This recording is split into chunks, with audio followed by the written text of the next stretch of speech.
María Plata, o mejor dicho, la mujer que un día sería conocida por ese nombre, comenzó su viaje en los silenciosos y sagrados pasillos de un convento en la Ciudad de México. Nacida en una cuna de fe inquebrantable, dedicó su juventud a Dios, convirtiéndose en la hermana María, un faro de esperanza en una comunidad olvidada y castigada por la miseria. Su rutina era un ballet de compasión y servicio, moviéndose con una gracia serena por los callejones polvorientos, donde el olor a pólvora, a menudo, se mezclaba con el de incienso. Creía firmemente en la justicia divina, en la idea de que todo el dolor y sufrimiento terrenales serían, un día, pesados y juzgados por una fuerza mayor. Este relato es un puñetazo en el estómago, una inmersión en la oscuridad del alma humana. Y les pido que, si sienten el peso de esta historia, nos ayuden a alcanzar nuestra meta de 1000 suscriptores. Comenten desde qué ciudad nos están viendo, para que sepamos hasta dónde puede llegar esta voz de resistencia. La iglesia donde María servía era más que un edificio de paredes descascaradas y vitrales rotos. Era el corazón palpitante del barrio, un refugio improbable contra la brutalidad que acechaba afuera. Allí organizaba comedores populares, cuidaba a los enfermos y enseñaba a los niños a leer, ofreciéndoles un atisbo de un mundo más allá de las fronteras invisibles impuestas por el cartel. Para muchos, la hermana María era la única representación tangible de bondad en sus vidas, una presencia calmante en medio del caos. Ella veía el rostro de Cristo en cada residente hambriento, en cada madre desesperada, y su fe se fortalecía con cada pequeño acto de caridad. La comunidad, a su vez, la protegía con un muro de silencio y lealtad, un pacto frágil contra la violencia que amenazaba con devorarlos a todos. Dentro de ese universo de almas perdidas estaba Miguel, un chico de 15 años, con ojos que todavía brillaban con sueños. Era el protegido de María, un símbolo de la inocencia que ella luchaba desesperadamente por preservar. Miguel soñaba con ser ingeniero, con construir puentes literales para escapar de los puentes quemados de su presente. Pasaba horas en la iglesia, ayudando a María con las reparaciones, arreglando bancos rotos y dibujando proyectos fantásticos en un cuaderno gastado.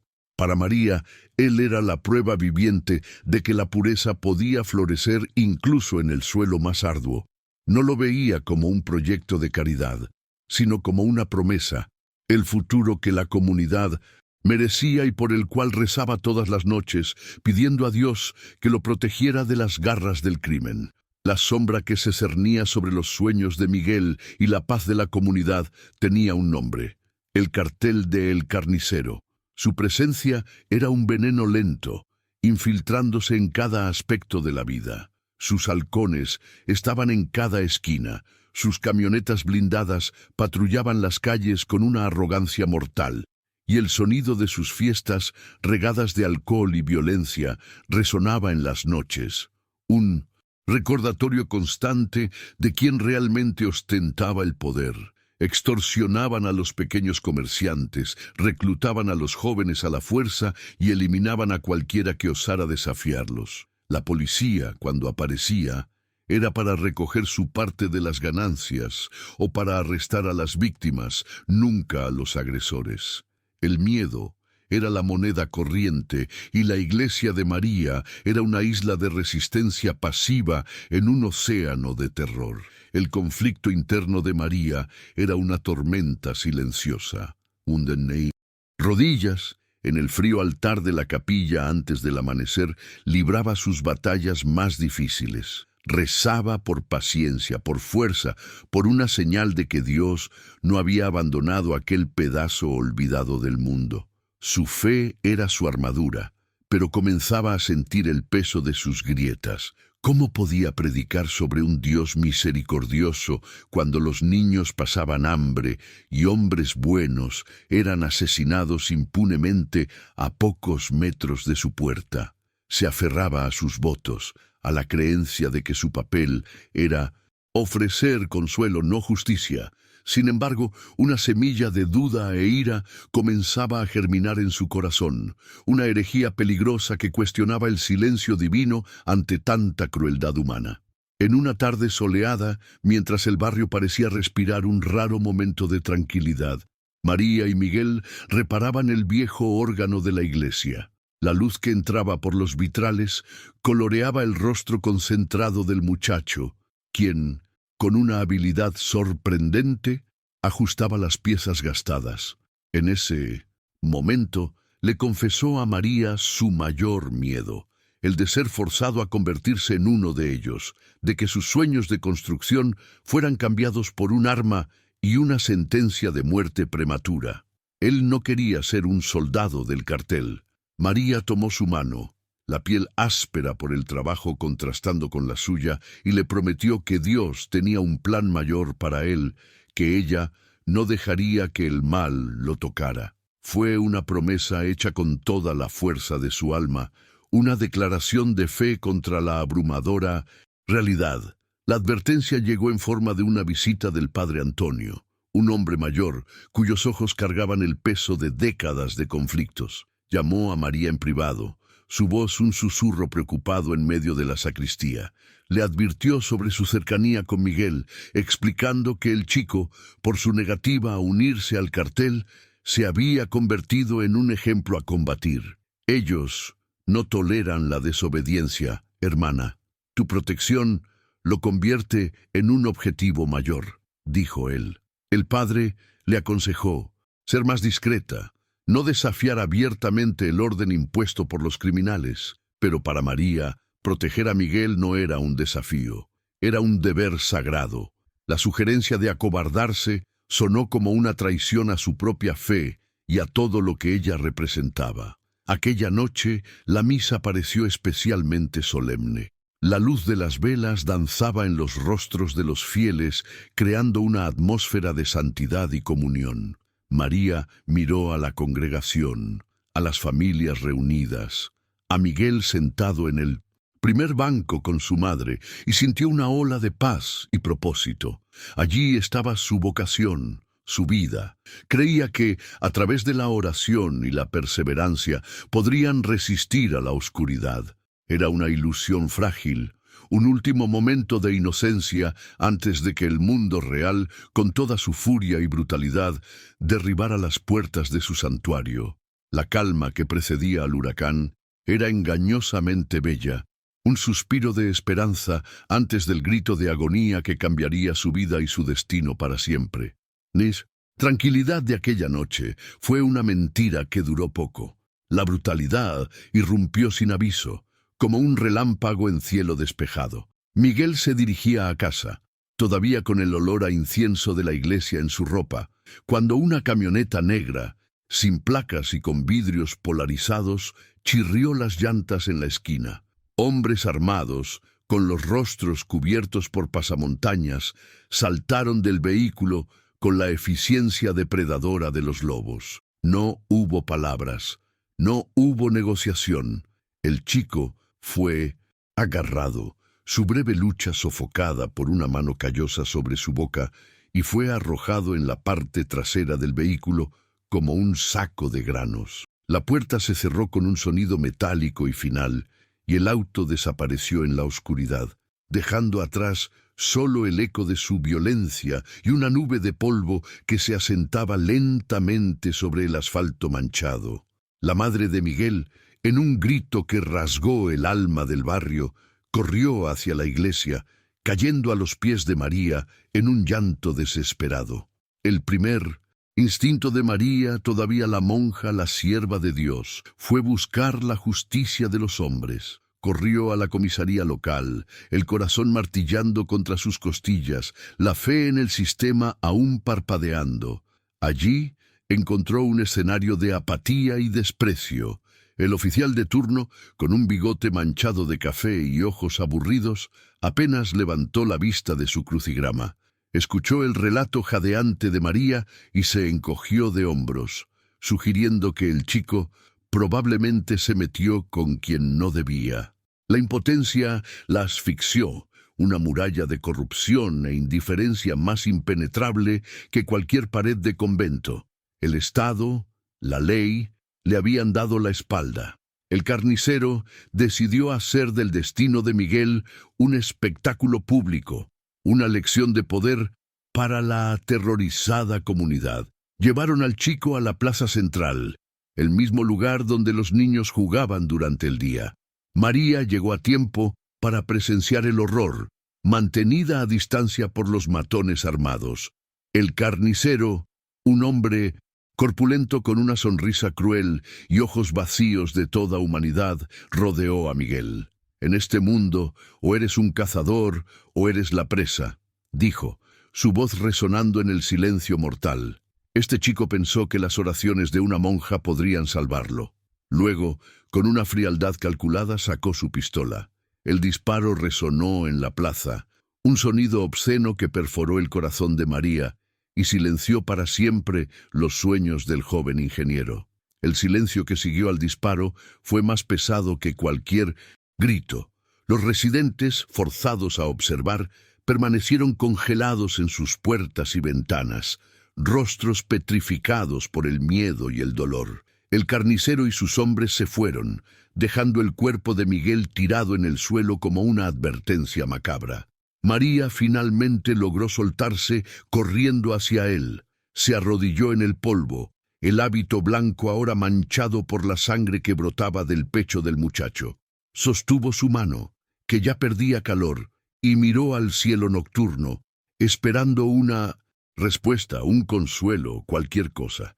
Pero el cielo estaba vacío y mudo. En ese momento, la fe que la había sostenido toda su vida se rompió en 1000 pedazos, y en el vacío que quedó, algo nuevo y terrible comenzó a nacer. De vuelta en la iglesia, el sonido de sus propios sollozos resonaba en la nave vacía. El dolor era una herida abierta, pero debajo de él, una furia gélida comenzaba a cristalizarse. La justicia divina no vendría.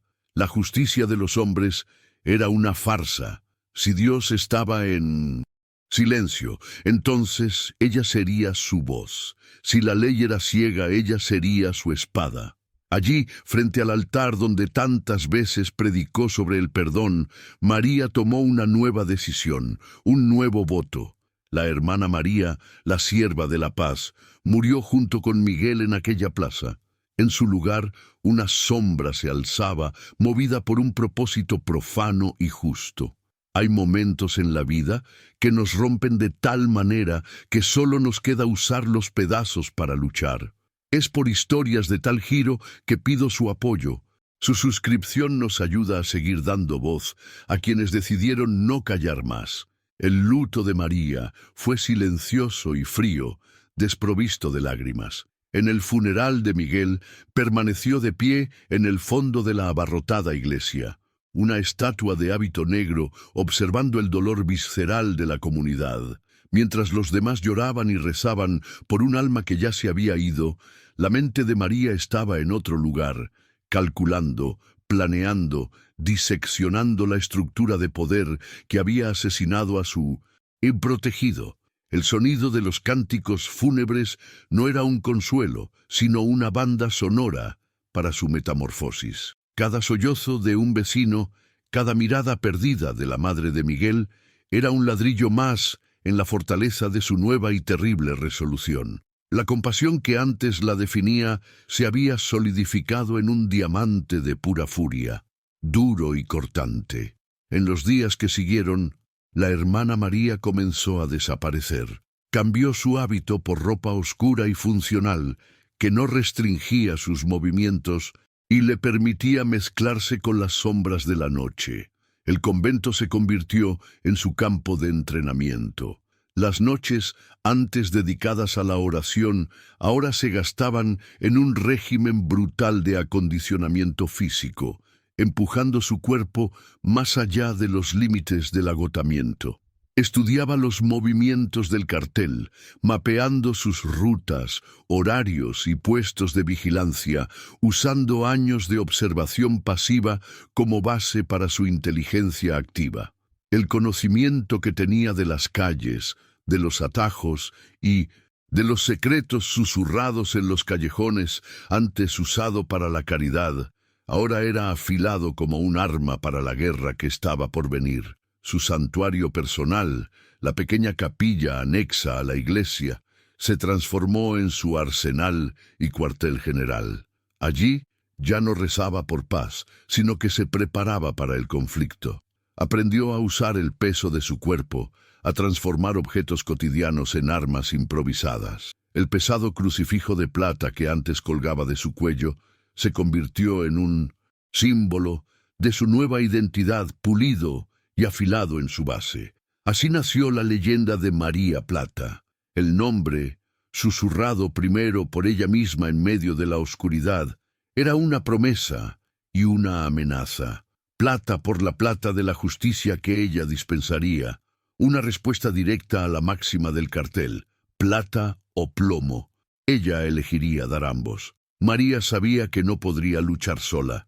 Necesitaba ojos y oídos, alguien que pudiera navegar por el laberinto de lealtades y miedos del barrio.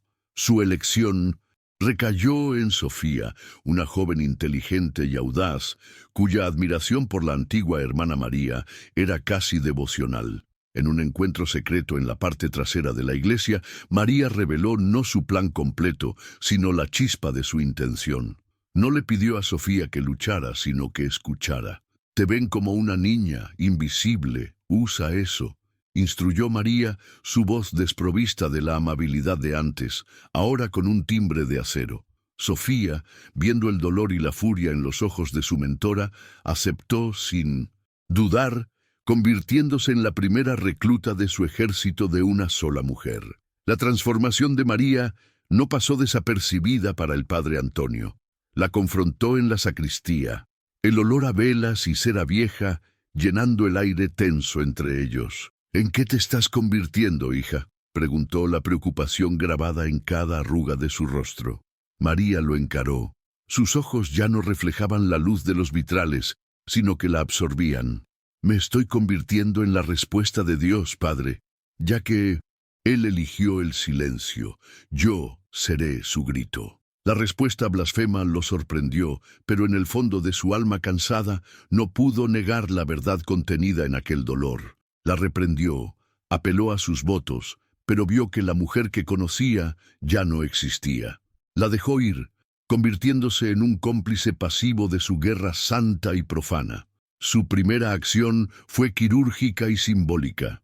Bajo el manto de la noche, guiada por la información de Sofía, María localizó un pequeño almacén donde el cartel guardaba drogas para el mercado local.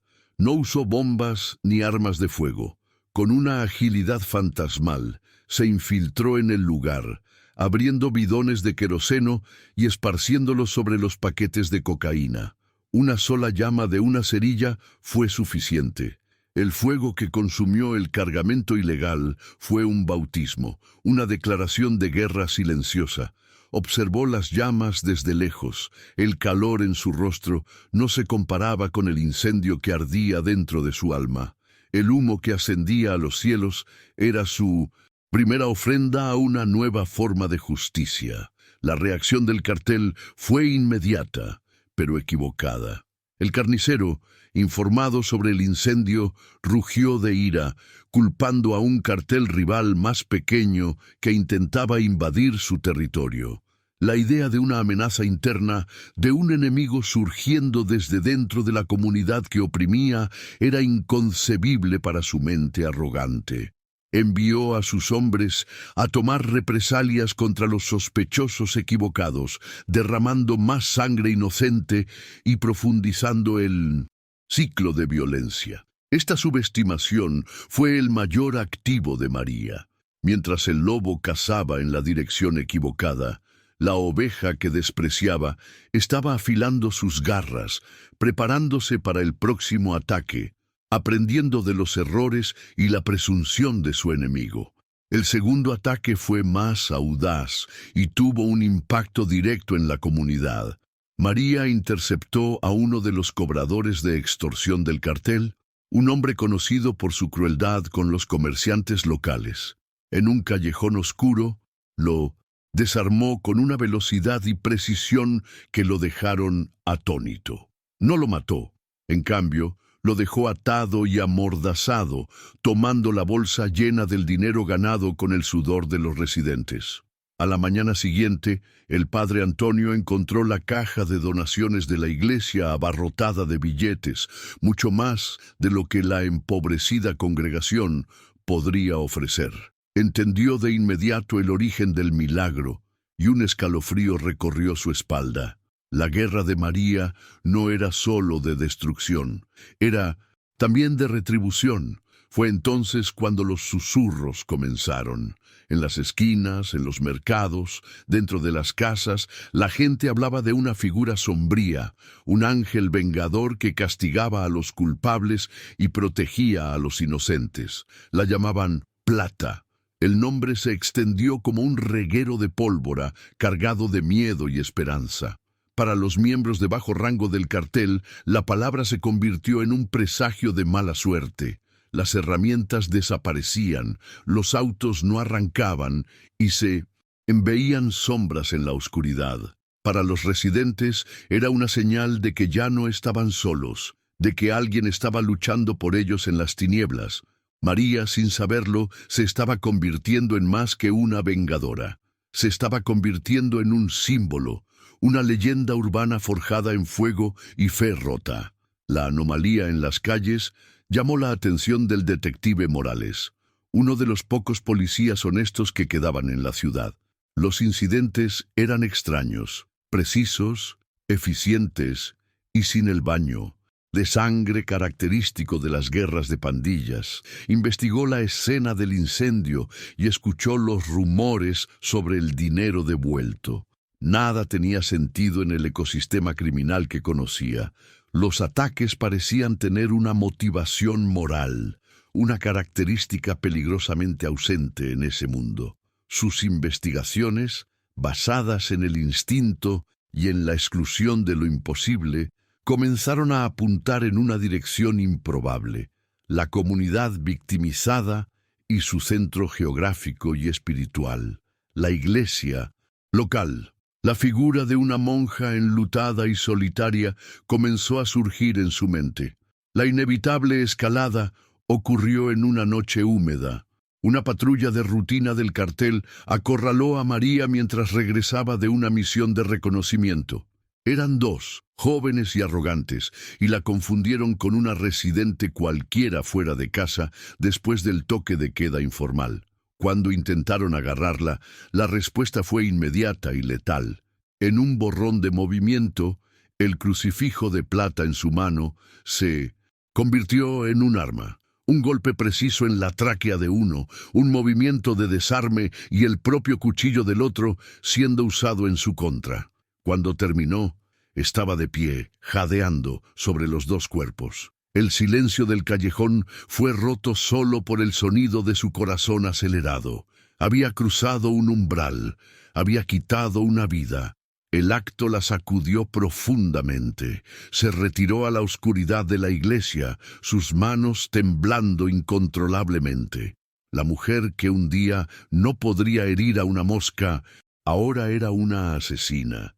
Se miró en el reflejo borroso de un cristal de la ventana, el rostro de una extraña devolviéndole la mirada. La culpa y la náusea la invadieron, pero debajo de ellas había una aceptación fría y aterradora. Se había convertido en aquello que cazaba, un monstruo nacido de la necesidad. Este era el precio de la justicia, el sacrificio de su propia alma para salvar a las demás. Es un camino solitario y terrible, y al compartirlo, espero que entiendan el peso de estas elecciones. Si este viaje te impacta, tu suscripción al canal nos da la fuerza para seguir narrando las batallas que se libran en las sombras. La noticia de la muerte de sus hombres llegó a El Carnicero, y esta vez no pudo culpar a los rivales. La forma en que fueron asesinados, con precisión y silencio, sin armas de fuego, era diferente. El nombre Plata le fue susurrado por uno de sus atemorizados tenientes. La diversión había terminado. La amenaza ya no era una molestia, sino un desafío directo a su autoridad. Enfurecido, duplicó la presencia de sus hombres en las calles, imponiendo un régimen de terror aún más opresivo. Prometió una generosa recompensa por la cabeza del fantasma que atormentaba su imperio, convirtiendo el barrio en una casa de brujas, donde cada sombra era sospechosa y la paranoia se instalaba como una fiebre. La escalada de la violencia puso a Sofía en un peligro aún mayor, pero su compromiso solo se profundizó. Le trajo a María una información valiosa, escuchada mientras servía bebidas en una de las fiestas del cartel. Un gran cargamento de armas estaba llegando, una entrega que consolidaría el poder de El Carnicero en la región por años. La información era la clave para asestar un golpe devastador, pero el lugar de la entrega era una fortaleza, un almacén fuertemente vigilado en la zona industrial. Era una misión suicida, pero María sabía que era una oportunidad que no podía desperdiciar. El riesgo era inmenso, no solo para ella, sino para Sofía, su única e indispensable aliada. Usando planos antiguos del sistema de alcantarillado que encontró en los archivos de la iglesia, María planeó su infiltración. La noche del ataque fue fría y lluviosa. El sonido de los truenos enmascarando sus movimientos. Se movió por los túneles fétidos, bajo la ciudad, una peregrinación profana hacia el corazón de las operaciones de su enemigo. Emergiendo dentro del perímetro del almacén, se convirtió en una sombra entre las cajas y la maquinaria. Con minutos, una serie de sabotajes calculados creó una distracción en un extremo del complejo, atrayendo a la mayoría de los guardias antes de atacar el centro de mando donde se estaba llevando a cabo la transacción. Un fantasma de venganza en medio de la tormenta. El ataque fue un éxito caótico. María no intentó robar las armas, sino destruirlas. Usando cócteles Molotov improvisados, convirtió el almacén en un infierno. Las cajas de municiones se cocinaron, explotando en una cascada de fuego y metralla. En medio del pánico, escapó de la misma manera que entró, dejando atrás millones de dólares en cenizas y el poder del carnicero seriamente dañado. La operación fue un golpe maestro de guerra asimétrica, demostrando que un solo individuo, movido por una convicción inquebrantable, podía desafiar a un ejército. La leyenda de plata se cimentó en fuego y escombros, una fuerza de la naturaleza que no podía ser comprada ni intimidada. A la mañana siguiente, el detective Morales caminó por las ruinas humeantes del almacén. Los peritos estaban confundidos, hablando de fallas eléctricas y explosiones de gas, pero él sabía que era más que eso. En medio de los escombros carbonizados, algo brilló. Se agachó y recogió el objeto, una pequeña cuenta de rosario, hecha de plata, probablemente arrancada en la huida apresurada. No era una prueba concreta, pero para Morales era una confirmación. Sus instintos estaban en lo cierto. La fuerza detrás de ese caos no era un cartel o un ejército, sino una sola persona, y estaba seguro de que ella usaba un crucifijo de plata y, quizás, un día había rezado por sus víctimas. La furia del carnicero fue apocalíptica. Humillado y con su arsenal en ruinas, perdió toda racionalidad. Si no podía encontrar al fantasma, castigaría la casa que lo atormentaba. En una demostración de brutalidad ciega, ordenó a sus hombres que rodearan el barrio y realizaran una limpieza. Inocentes fueron arrastrados de sus hogares, acusados de colaborar con plata. Las calles se llenaron de gritos y el miedo que antes era un veneno lento se convirtió en una hemorragia. Las acciones de María, destinadas a liberar a su pueblo, habían traído el infierno directamente a su puerta. Una consecuencia terrible que ella no había previsto en su búsqueda de justicia. Fue el padre Antonio quien la obligó a enfrentar la verdad. La encontró en el campanario de la iglesia, observando cómo se desarrollaba la brutalidad abajo. «Mira lo que ha traído tu venganza, María», gritó, su voz llena de angustia y acusación. «Esto no es justicia, es una guerra. Has convertido nuestras calles en un campo de batalla y esta gente está pagando el precio de tu ira». Las palabras la golpearon con la fuerza de un golpe físico. Por primera vez desde la muerte de Miguel, la armadura de su convicción se agrietó, revelando a la mujer asustada y culpable debajo. Quería salvar a su comunidad, pero en su furia tal vez la estaba condenando. La culpa la carcomió, un veneno más, potente que su ira. Viendo el sufrimiento que causó, casi vaciló. En su punto más bajo, aislada en la oscuridad de su soledad autoimpuesta, consideró rendirse, desaparecer y dejar que el destino siguiera su curso cruel.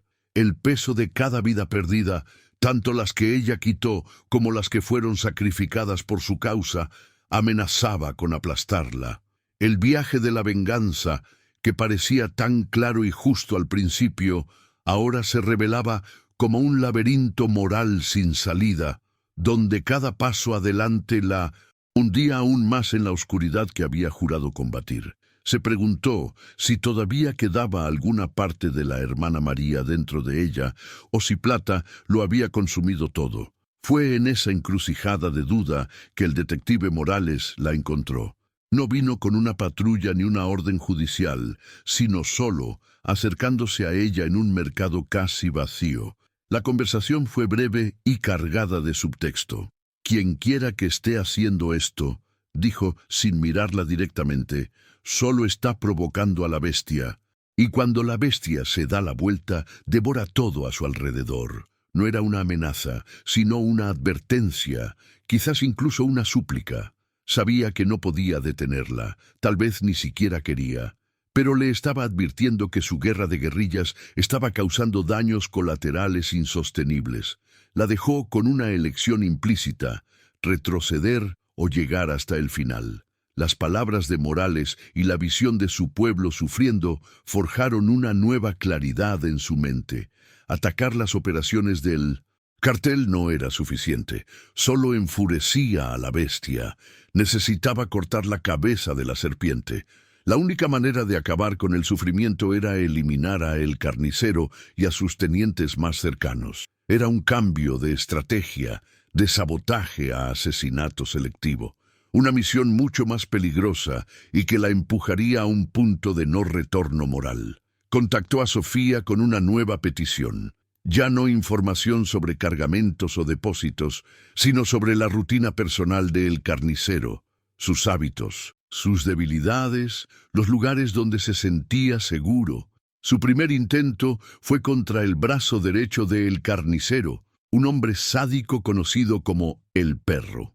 Preparó una emboscada en su ruta habitual para encontrarse con su amante. El enfrentamiento fue rápido y brutal, un ballet mortal en un callejón lluvioso. Logró herirlo gravemente, pero no matarlo. Los guardaespaldas reaccionaron más rápido de lo que había previsto, y en el tiroteo que siguió, una bala la alcanzó en el costado, un dolor punzante que le hizo perder el aliento. Herida y sangrando, se vio obligada a retirarse, dejando el trabajo sin terminar. Por primera vez, no era la cazadora invulnerable, sino la presa herida. Sangrando y con las fuerzas desvaneciéndose, solo había un lugar al que podía ir. Tropezó por las calles oscuras, usando las sombras para esconderse, hasta desplomarse contra las pesadas puertas de la iglesia. El padre Antonio la encontró allí, un charco de sangre formándose a sus pies. Sin una palabra, la arrastró adentro, a la seguridad de la sacristía. Todo su juicio y sus reprimendas se disolvieron ante la visión de la hija que había perdido, ahora rota y vulnerable. Con manos temblorosas limpió y cosió su herida, sus acciones, hablando más fuerte que cualquier sermón. En ese momento dejó de ser un espectador pasivo y se convirtió en un conspirador activo en su cruzada. La noticia del ataque y la supervivencia de su teniente llegó a El Carnicero. La amenaza ya no estaba en las sombras ni en las periferias de su imperio. Había intentado atacar su corazón. Se dio cuenta de que la iglesia no era solo un edificio, sino el refugio simbólico y literal de su enemigo. En un acceso de furia paranoica, tomó su decisión final. Ya no iba a cazar al fantasma, iba a exorcizarlo, destruyendo el nido donde se escondía. Reunió a sus hombres más leales y armados, dándoles una orden simple y terrible: atacar la iglesia durante la próxima misa, quemar el santuario hasta los cimientos y matar a cientos, cualquiera que estuviera dentro. El sonido del órgano llenaba la nave de la iglesia, una melodía solemne que intentaba, en vano, coser la paz sobre una comunidad desgarrada por el miedo. Fue durante la misa del domingo, el momento de mayor vulnerabilidad y fe, que el carnicero eligió para su ataque final. Las pesadas puertas de madera fueron derribadas con un estruendo que sonó como el fin del mundo. Sus hombres, armados con fusiles de asalto, se dispersaron por el lugar, sus rostros crueles, un sacrilegio en medio de los santos de yeso. Los gritos de los fieles reemplazaron los cánticos, y el terror se convirtió en la nueva liturgia. El padre Antonio y Sofía, atrapados en medio de la congregación, se convirtieron en parte del rebaño de rehenes. El santuario se había convertido en una trampa, la casa de Dios, la guarida del diablo. Desde lo alto del campanario, donde se recuperaba, María escuchó cómo se desarrollaba el caos. El dolor agudo en su costado fue instantáneamente eclipsado por una ola de furia protectora. Mirando por una rendija, vio a su gente, su familia, de rodillas bajo la mira de las armas. En ese instante, la venganza por Miguel se transformó en algo más primario y poderoso: la defensa de su hogar. Ya no se trataba del pasado, se trataba de impedir una masacre en el presente. Ató su herida con un trozo de tela rasgada, el nudo apretado con una determinación feroz. Sus armas eran pocas: un cuchillo, su crucifijo de plata y el conocimiento íntimo de cada pasaje secreto de aquella iglesia. La monja había muerto, la vengadora había nacido, y ahora la protectora se levantaba para su batalla final. Como un espectro, descendió de la torre usando un pasaje estrecho detrás del altar, conocido solo por ella y el padre. El aire estaba pesado con el olor a pólvora y miedo. Se movía por las sombras, el sonido de sus pies descalzos sobre el suelo de piedra, absorbido por la acústica de la iglesia. Su primer objetivo fue un guardia posicionado cerca del confesionario.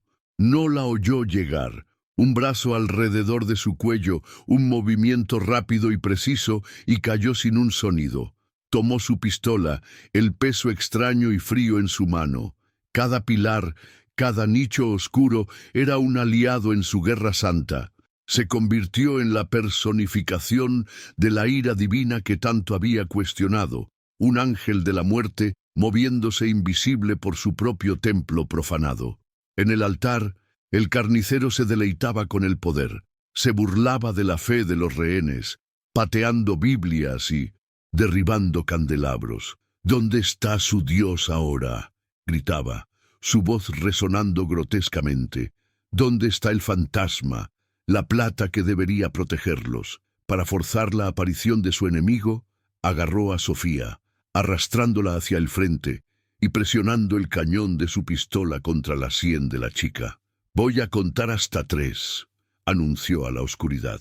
«Si su heroína no aparece, la primera alma en encontrar a su creador silencioso será la de esta pequeña informante». El pánico se intensificó. El tiempo se agotaba, forzando la mano de María y convirtiendo su casa furtiva en una confrontación abierta y desesperada. «Suéltala». La voz, fría y amplificada por la acústica de la iglesia, vino de arriba. Desde el balcón del coro, María emergió de las sombras, la pistola del guardia apuntando firmemente al pecho del carnicero. Un suspiro colectivo recorrió la congregación al reconocer el rostro de la hermana María. El shock en los ojos del cartel y del pueblo fue el mismo.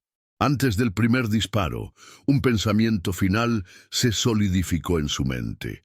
Hay un punto en que la oración se calla y la acción debe gritar.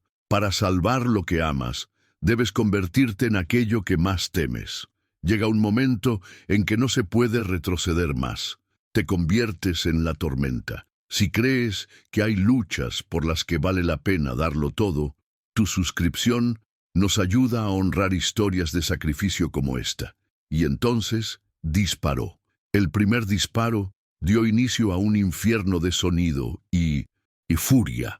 María usó la ventaja de la altura, disparando con una precisión mortal, mientras los hombres del cartel respondían con ráfagas salvajes que destruían los vitrales y arrancaban pedazos de los santos de madera. Viendo su oportunidad, el padre Antonio gritó a los fieles que se agacharan y algunos de los hombres más jóvenes, inspirados por el coraje de María, derribaron un pesado banco de madera sobre uno de los tiradores. En medio del caos, María descendió a la nave principal. La batalla, convirtiéndose en un combate cercano y brutal. Una bala la alcanzó en el hombro, pero el dolor solo alimentó su furia. La lucha se redujo, enfocándose en el duelo inevitable. Plata contra el carnicero, la fe rota contra la crueldad encarnada. La batalla final fue una explosión de violencia primitiva en medio de los escombros de lo sagrado. El carnicero, un bruto con el doble de su tamaño, la subyugó, y la lucha se convirtió en un enfrentamiento de cuchillo y fuerza bruta. La hirió, pero ella siguió luchando, movida por una fuerza que ya no era física. En el momento decisivo, cuando él estaba a punto de asestar el golpe final, ella usó su último recurso. Con un movimiento rápido, le clavó el afilado crucifijo de plata en el cuello, usando todo el peso de su cuerpo. Él se ahogó, los ojos desorbitados de sorpresa y dolor, antes de desplomarse en el suelo del altar. El silencio que siguió fue roto solo por el sonido de la respiración jadeante de María y las sirenas de la policía que se acercaban cada vez más fuertes, sellando su destino. Con las sirenas gritando cada vez más cerca, la niebla de la batalla comenzó a disiparse, revelando la carnicería. El padre Antonio y Sofía corrieron al lado de María, que estaba apoyada en un pilar, la sangre de sus heridas mezclándose con el polvo y los escombros. No había tiempo para palabras. Sabían que, a los ojos de la ley que estaba llegando, ella no era una salvadora, sino una asesina. Con una urgencia desesperada, la guiaron hacia el pasaje secreto detrás del altar, su vía de escape. Antes de desaparecer en la oscuridad, María lanzó una última mirada a su iglesia profanada, a los rostros de su gente y al cuerpo inerte del carnicero.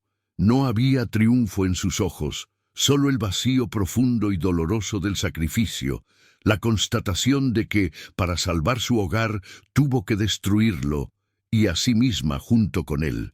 El detective Morales fue el primero en cruzar el umbral de la iglesia. La escena que encontró era un lienzo barroco de 1970. Violencia y redención. Vio los cuerpos de los criminales, los rehenes asustados pero vivos, y la figura de el carnicero en el altar, abatido con un crucifijo de plata como una estaca en el corazón de un vampiro. Intercambió una larga mirada con el padre Antonio, un entendimiento silencioso pasando entre los dos hombres. Morales sabía la verdad, o al menos una versión de ella que lo satisfacía. Su informe oficial sería una obra maestra de ficción burocrática, describiendo un ajuste de cuentas interno del cartel que, por suerte, resultó en la aniquilación mutua de los agresores. En un acto final de justicia retorcida, borró la existencia de plata de los registros, permitiendo que la leyenda regresara a su lugar, las sombras.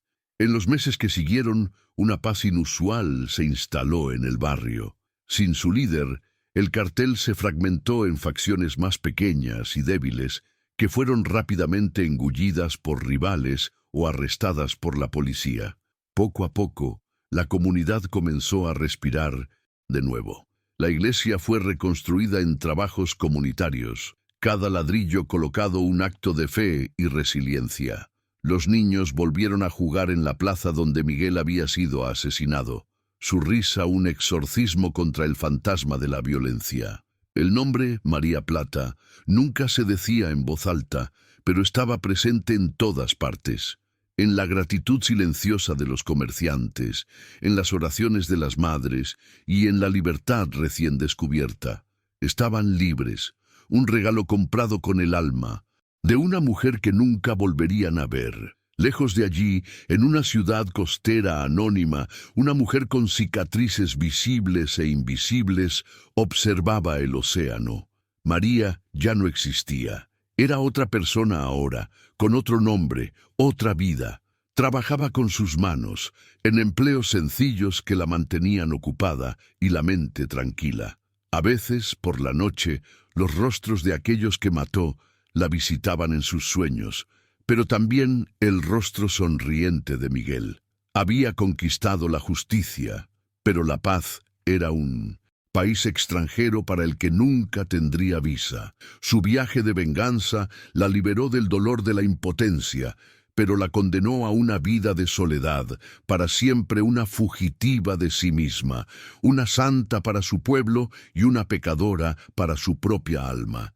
La historia de María Plata es un eco, un recordatorio sombrío de que el camino hacia la justicia no siempre está pavimentado con luz. Se convirtió en una contradicción, una pecadora que obró un milagro, una asesina que sembró la paz. Su legado no está escrito en libros, sino en la seguridad de un niño que vuelve a casa por la noche. Historias como la de ella nos obligan a mirar al abismo y cuestionar el precio de la paz. Si este viaje te ha conmovido, si su lucha de alguna manera ha encontrado eco en ti, te pido que te suscribas. Cada nueva suscripción es una afirmación de que vale la pena contar estas historias difíciles, permitiéndonos seguir dando voz a aquellos que sacrificaron todo en la compleja y dolorosa búsqueda de un mundo un poco más justo. Gracias por haberte quedado hasta el final.